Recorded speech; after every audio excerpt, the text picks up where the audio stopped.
Hey there, I'm Reverend Dan. We are Soul Evolution Collaborative, and this is Stripped Down Sunday, where we unchurch your Sunday experience.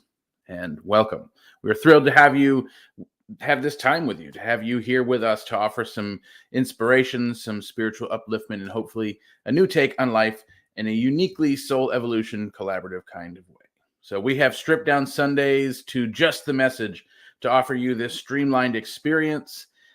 We have this strong desire to bring this updated message of inspiration to the world at a time when it seems like we need it the most. And Soul Evolution Collaborative is dedicated to this message, to personal transformation, to communal evolution. So two really quick things before we jump in.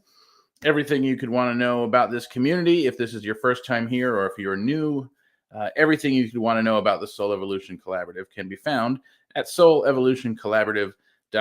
So check it out, pop it open in another tab, or check it out later when we're done.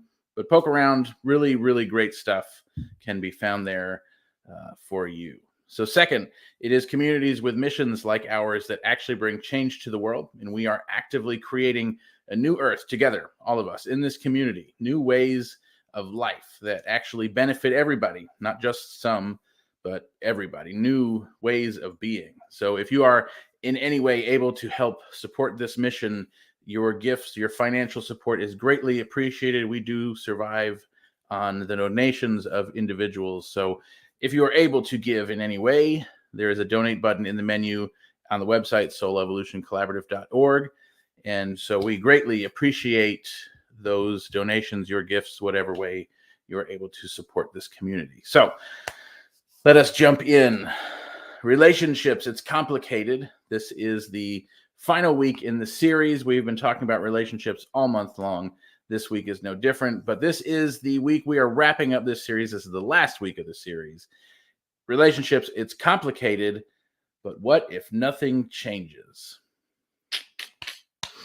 Yeah, that's kind of the question we have been taking a look at this week. Beginning of the month, we looked at relationships. First week was relationship with ourselves. What is the relationship with ourselves? What's the nature of the relationship we have with ourselves? How do we know ourselves? What does it mean to know ourselves? What does it look like? The second week was relationships, those one-on-one relationships, me and you. How are we in relationships with each other?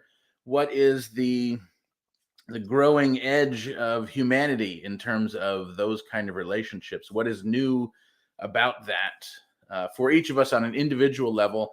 What is the newer take? What is kind of that growth edge for society that is moving forward in terms of one-on-one relationships? Then we talked about the relationships that we have in a group. How do we show up in a group? How do the groups that we show up in, how do they form? How do they act? Moving from fitting in to belonging. And then, of course, how do we look at and interpret the nature of the relationships within those groups? And of course, how do we advance that type of relationship? Because I think a lot of us weren't necessarily taught group relationship skills, or certainly not healthy group relationship skills, because God knows we've all been in that school project where the one kid did 99% of the work, and God forbid you were that one kid, right? So group dynamics, what's the healthy version? Then we looked at, and this, I love where this month has brought us towards this evolving take on interrelational engagements between not only us and our groups, but the groups that we belong to, and how those groups interact with each other. And so when we're talking about groups, there's so many different kinds of groups that, there's those kind of groups that we're born into, maybe those groups that we're put in by others, don't want to be a part of, maybe the groups that we're put in by others and kind of just have fit in. Then there are the groups that we find along the way, like communities and things. And so there's all kinds of different types of groups. And so finding healthy groups to be a part of. So when we're talking about groups, usually we're referring to the groups that we are intentionally joining for the purpose of either bettering our own individual life or the life of others, but those groups that we are intentionally engaging with, and how do those groups then interact with the world? And I think that there is a huge opportunity here in this specific type of group, like this idea of, I think we themed it beyond us and them, right? And so there's this habit, when a lot of the relationships we have tend to be leaning towards the unhealthy side of things, the groups that we find ourselves in then become really important for self-identification. And that could be a really great thing. That could be a very needed thing. How do we continue evolving ourselves past that becomes the question. And so all of that comes back to healthy relationship with self, learning healthy relationships between you and me, the one-on-ones, learning healthy relationships between how I show up in the group, how the group shows up, and then building healthy relationships between that group and the world, the rest of the world, because it's not a, certainly there can be some groups that at times need to isolate themselves to have the space that group is meant to have. And that might mean at times other people are not in that space, are not allowed in that space. It wouldn't be the same space without them. And so we have that space that is intentional and sacred. And then beyond that, so we create healthy relationship in this space. Then beyond that, we can take that healthy relationship building out into the world. And so, yeah, there's a lot there to just continuously kind of need that dough of those relationships, need that around quite a bit, and certainly way more than we can get into in a month. It's just an ongoing thing. And we kind of find ourselves here at the end of the month. And for me, the most important part is not necessarily having all of the answers for what all those healthy relationships look like, but recognizing that it's really easy to take on all this information, but not actually, not quite, to find ourselves in a place where we're not really sure what to do with it or how to do it, or we find ourselves in that place where those habits, those neural pathways are just so ingrained that we just react, we engage in the same way that we always have, and we don't change our relationships. And that's nothing new. And there's nothing wrong with that. There's nothing, there's no blame here or shame or anything about that.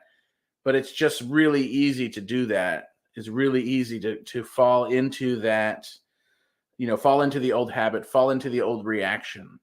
And so I thought maybe it would be important to understand why that's so common, because it's common really in any part of this teaching, of any new thought teaching, of science of mind, of whatever, any practice where we're trying to better ourselves, better our experience.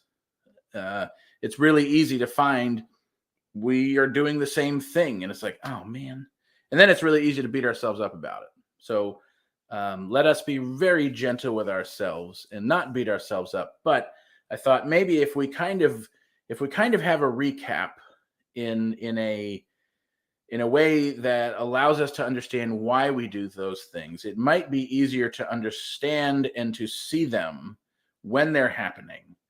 Because really the whole process, any shift of ideas, of belief, is becoming so aware of the idea or the belief that at first, when we have this new thought, we will tend to react in the same old way that we have. And then afterwards we'll go, oh, damn, I should have, I wish I had, I could have, whatever, this new thought.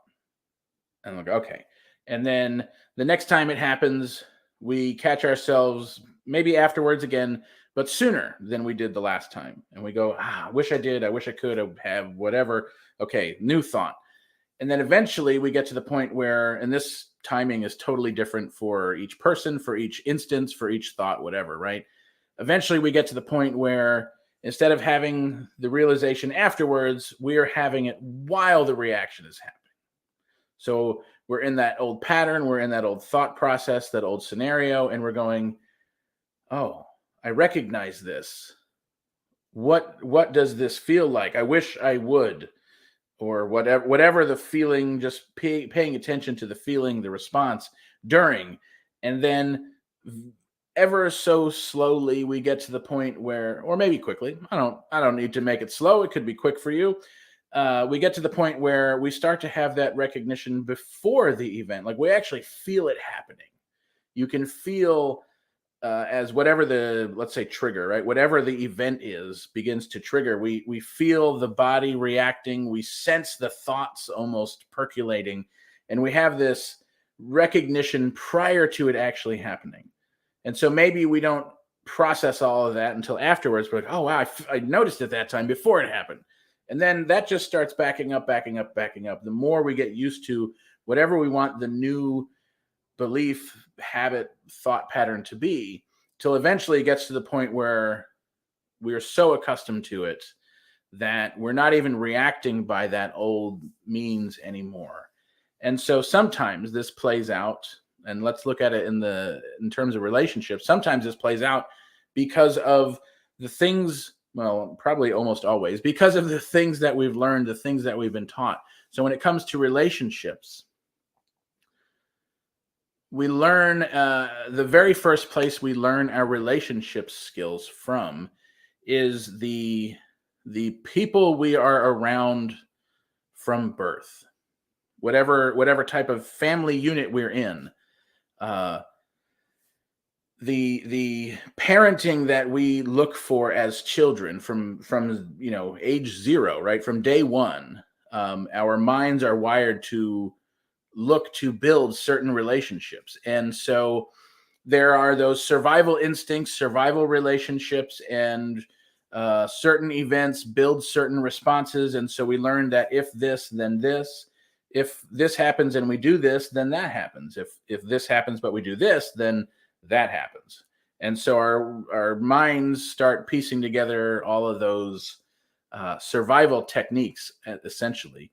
And then we start learning connection relationships, connection strategies. We learn how to connect with the people around us. And for a lot of people, one of those things is to learn how to manage yourself so that you can make room for someone else. And surprisingly enough, this happens with children and parents, that the child is learning how to manipulate themselves and their own experience to make room for the parent.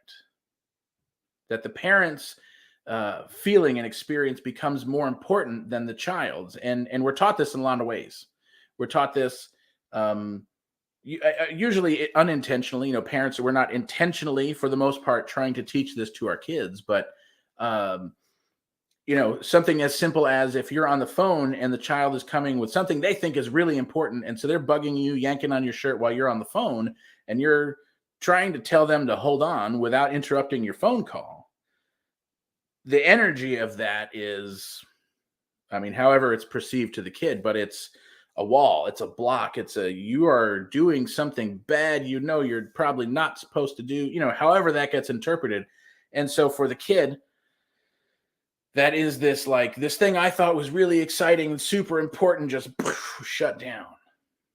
And so as children, we learn, I can't be my whole self in these certain situations. And I have to look out for the places where it's okay to be fully me and the places where it's not. And we're probably not conscious of these thoughts, but our personality, our ego, our id is recognizing what's safe and what's not. And so those relationships, those interactions that we have as a kid, that becomes our relationship style as adults, unless we're fortunate enough to have a very healthy form of communication with parents or a community or something as we're growing up that recognizes those things, that they kind of get healed along the way.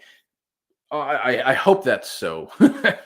But for many of us, we become adults with, we are so far into those habits and patterns, and so we have reacted as adults to those same feelings and triggers and situations, and the energy of surprising somebody with excitement when they're in some other mindset triggers immediately that you can't be that here now. And it's like, whoa, right? So we have those same, instead of as an adult realizing, oh, maybe I was really excited with this energy, but maybe they were in this serious contemplative state of over something else really important, and this wasn't a great time. It's really easy to have that experience trigger all of that kid experience, energy, emotions, feeling, chemicals, what sensations, the whole thing. We go right back into that. And so now we are adults interacting, right? So the relationship with self is based on what we learned as a kid, how we learned how to cope as a kid.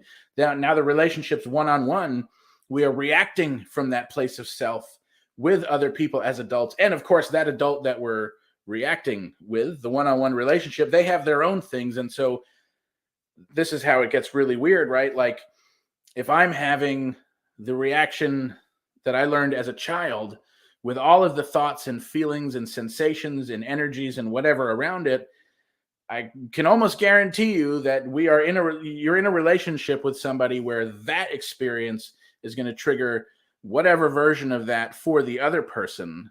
And now we have this sympathetic or anti-sympathetic, I don't know, experience going on where I misunderstood whatever, it triggered a thing, my trigger is triggering your thing, and now we're yeah. And I have to say that by and large, that's how we do relationships as adults.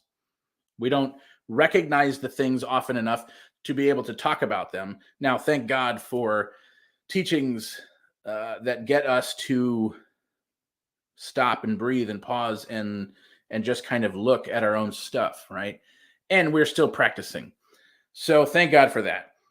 And we're learning, right? I think by and large, those of us involved are learning how to undo some of that old stuff and bring it up in relationship. So now we have generations of adults who come into group settings with all of that stuff that we just talked about. And it's like, I need a group where I can belong. I need a group where the group fills my need. And so the group setting then becomes about, like, I need a place to fit in, but I also need a place that's going to support me. And so we show up with all that kind of same stuff in a lot of the ways.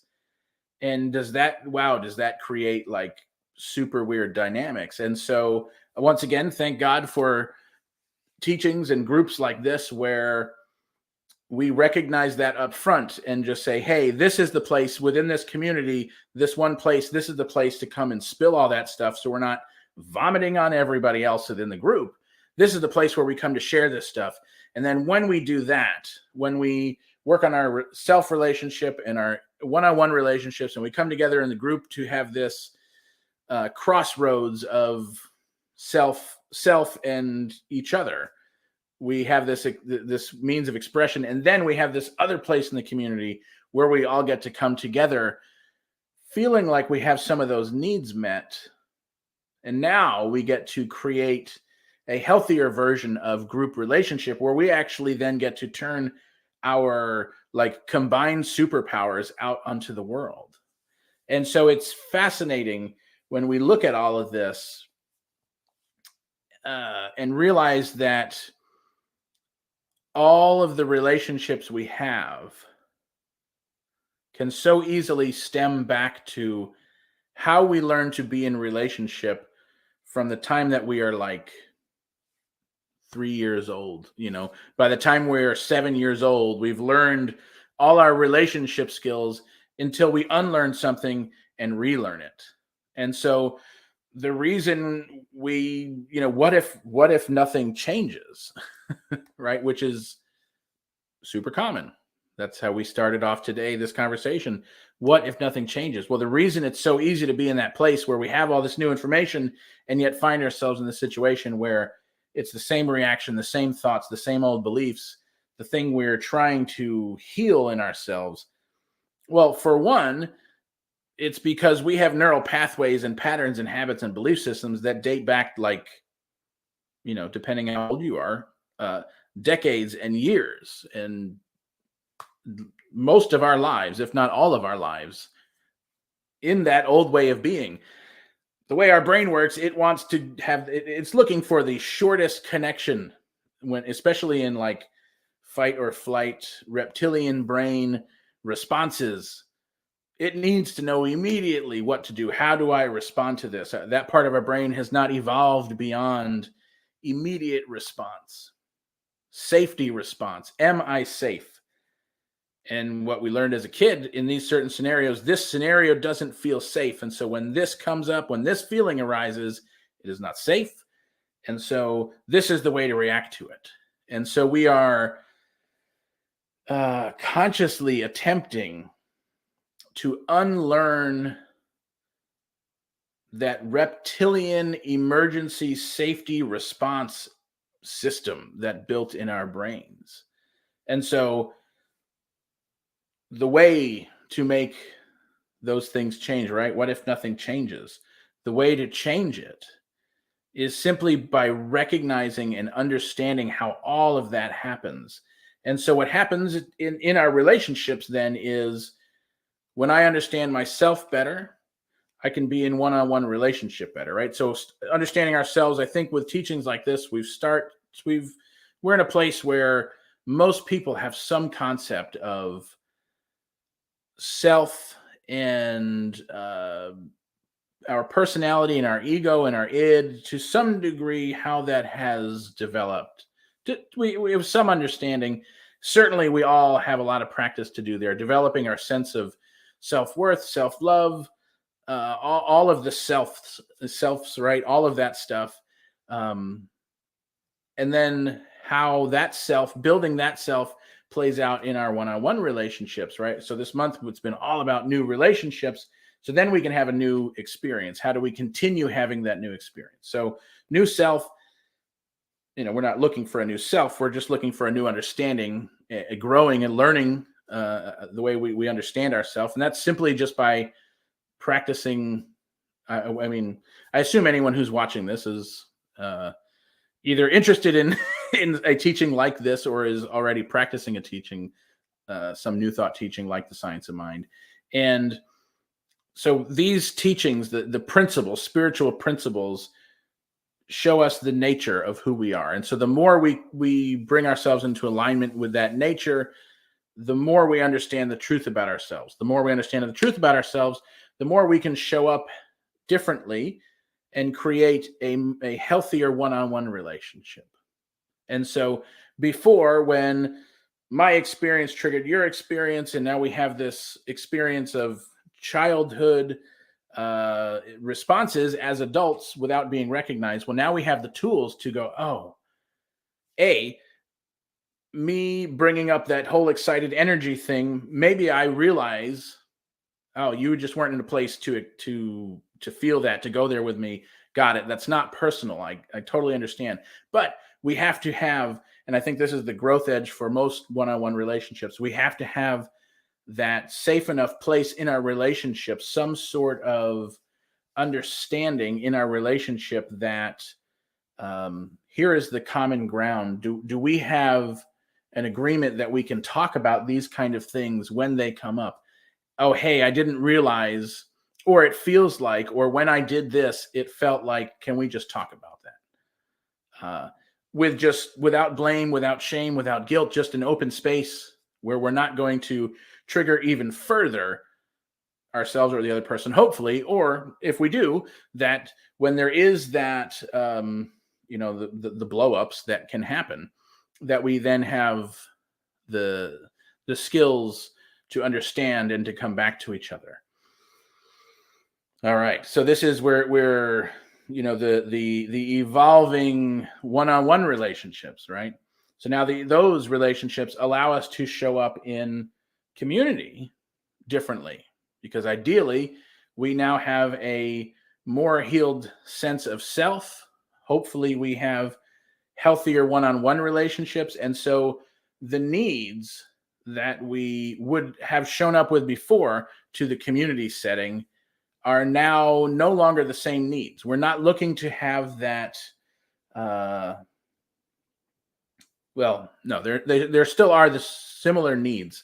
The needs show up differently. I guess that's really the thing, right?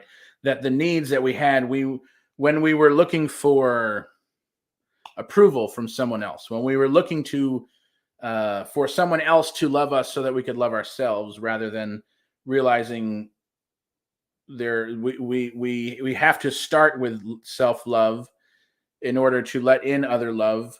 And so I think this is also another growth edge too. In the past, all of these relationships and the concerns, I guess, the old ways, the old habits, the old patterns for us, the consistency in this was this idea that we each have to be fully responsible, and only us be responsible for that stuff. And yes, I mean, there's truth for sure. There is truth in the fact that we need to take responsibility for our reactions, our patterns, our habits, and healing those.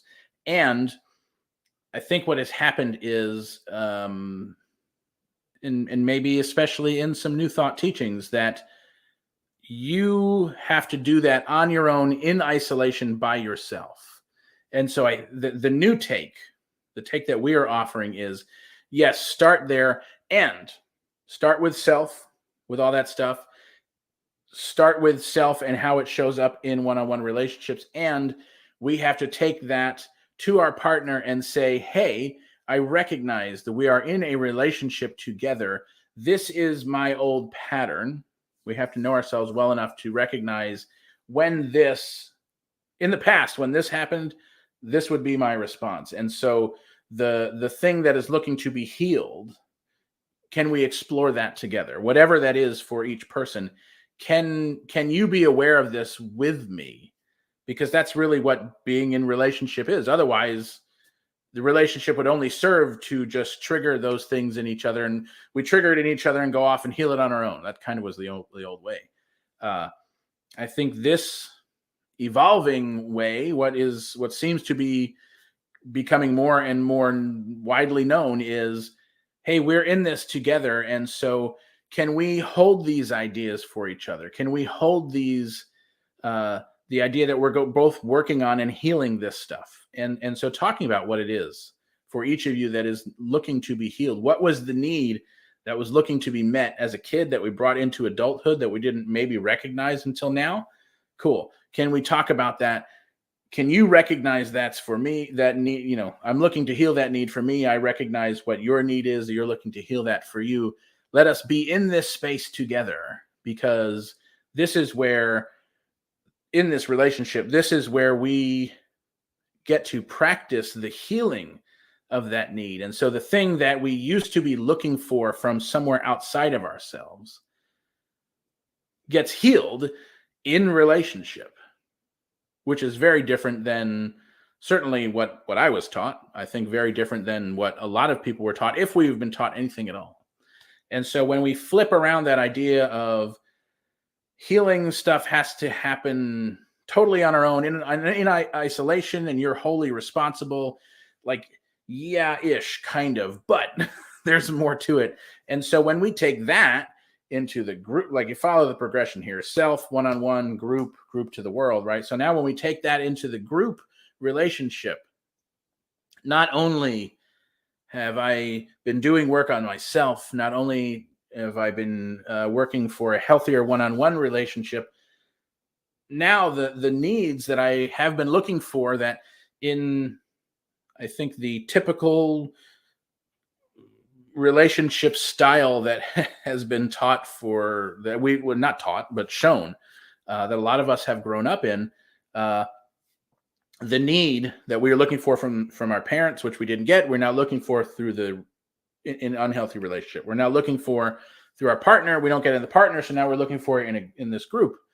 Well, when we flip all that around by doing the work we're talking about, the need that I was looking for outside of me is now begins to be filled inside, and it's like it gets celebrated and amplified by our partner. So our partner is not the one stoking the fire to meet that need. I get to heal that in me and recognize that filling that need starts with me, and it gets to then exist in this relationship. And that's a whole other experience when we get to have that need met very like holistically, right? From self first, and then mirrored back to us by our partner. And I guess one-on-one relationship, a lot of this is geared towards like partnership, romantic relationships. But it could be true in any one-on-one relationship. So when it's starting here with me and it gets amplified and echoed and mirrored back to me, that's a whole brilliant experience. And so now when I'm showing up to the groups, there's this space that gets created where I'm not showing up out of a need and pain and a hurt from past, but now we get to show up as this healing version of ourselves where we recognize the space of the group for what it is. And it's a space to come together to just be in community, to take what we get amplified in our one-on-one relationships and bring that with us to the group. And so now we find ourselves in a place where as people, we still have needs to be met. And, of course, food, shelter, water, that kind of stuff. But the need to belong, the need to be part of something bigger than we are, the need to express and create. And these are not needs out of the hurt or the unhealed, right? These are just basic needs that we as humans have this desire we are in the nature of that which created us, and we have this desire to do the same thing.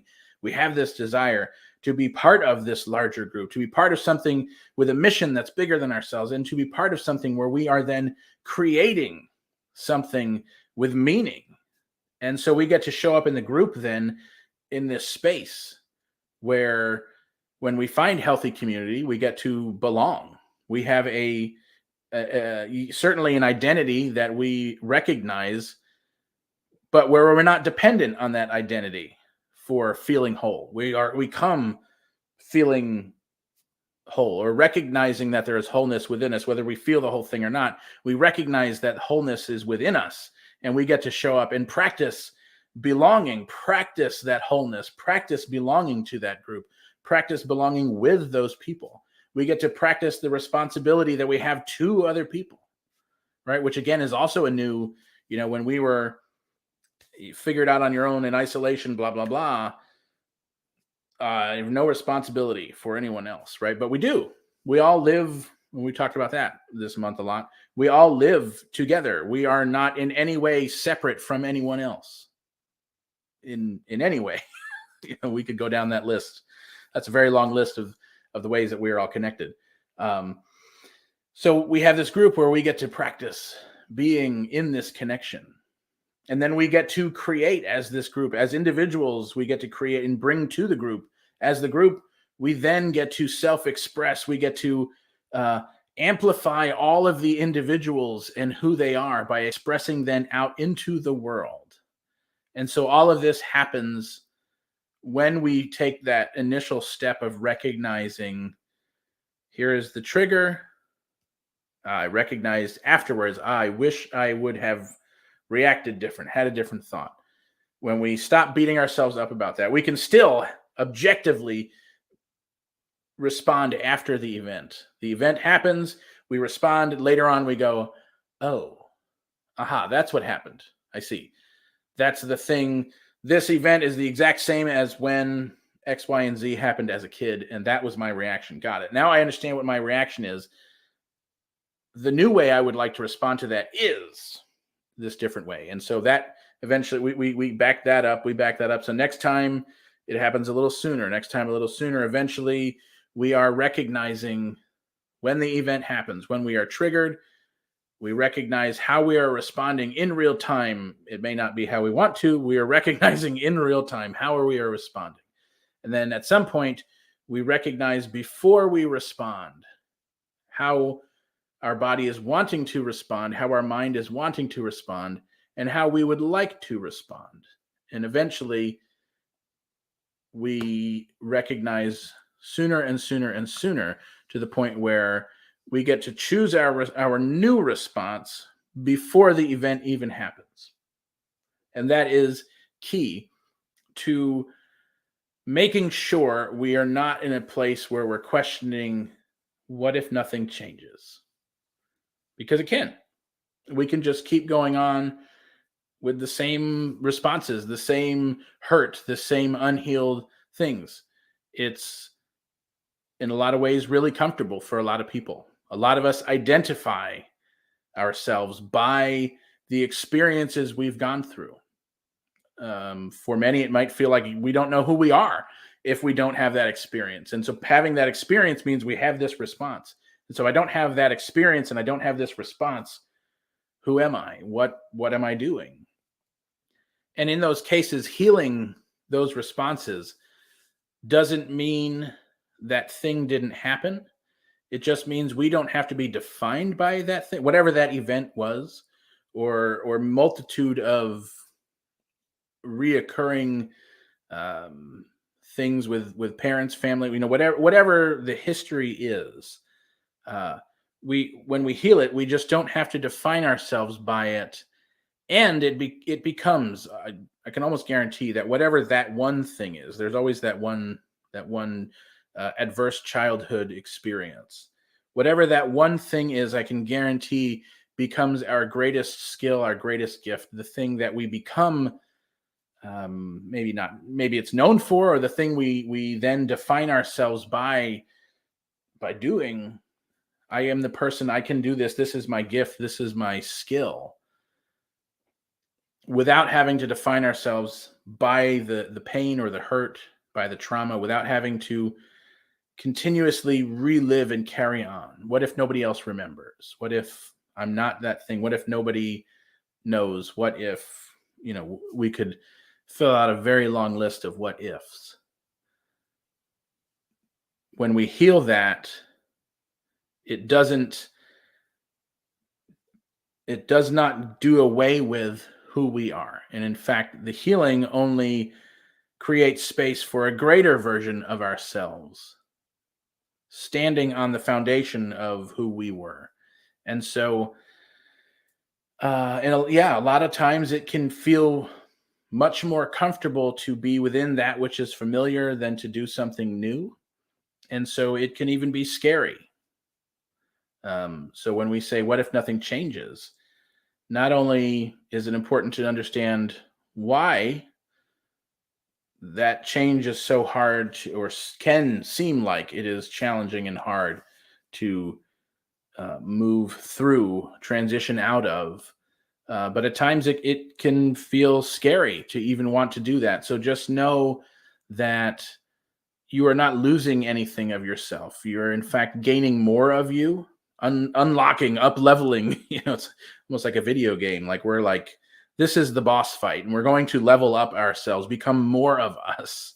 Unlock a whole other experience of us that is so much more joy-filled and a greater experience, a greater expression, the greater yet to be, right? That's the expression that I have heard for years now. The greater yet to be, right? That is what's looking to come through us when we decide we are ready to commit to starting this process.